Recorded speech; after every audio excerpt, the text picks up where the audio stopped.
colori, viaggio tra i suoni, ma anche percorsi letterari che in qualche modo hanno saputo scandire da sempre attraverso le voci di chi è venuto da fuori e ci ha raccontato, ma anche attraverso le voci di dentro che ci hanno fatto ascoltare lontano da qui. Nel 2013 saranno 100 anni dalla pubblicazione di Canne al vento e Galtellì si prepara a fare festa perché quel romanzo di Grazia Deledda ambientato a Galte, Galtellì, è valso non alla scrittrice nuorese soltanto, ma a tutti noi un premio Nobel. E quindi in questa serata che viaggia attraverso anche i percorsi letterari, noi abbiamo voluto invitare alla nostra festa gli amici dell'Associazione Culturale Tradizioni Popolari di Galtellì, una delle più belle. Applauso da parte di tutti.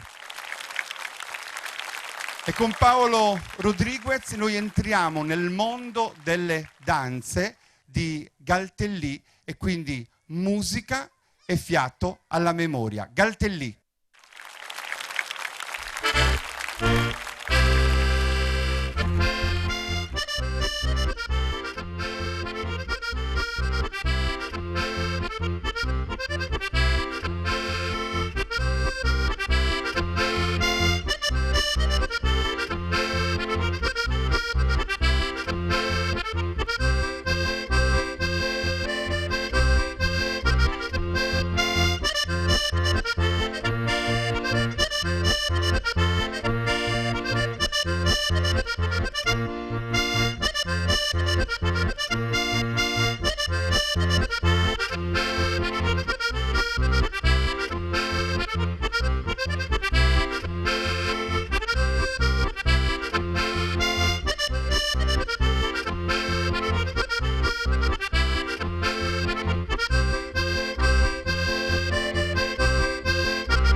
Galtellì, gruppo folk, tradizioni popolari. Anzi, potete tornare un attimo indietro perché vorrei che voi foste con noi anche in questo momento legato alla tradizione di un suono che ci regaliamo. Stasera Roberto ci ha guidato un po' dentro la conduzione di questo racconto, ma non può dimenticare assolutamente che la Sardegna viaggia anche attraverso un suono che lui produce. È un ladro di memoria perché ha rapito da questo fiato antico le note più belle, quella colonna sonora che agli ascolti del mondo identifica subito la nostra isola, la nostra terra, nella sua poesia e nella sua profondità. Quindi il suono delle launeddas, la melodia e quindi l'applauso a Roberto Tangiano.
E intanto che il viaggio continua, riprendiamo la semina e guardiamo di quando in quando le stelle che viaggiano un'altra volta con noi.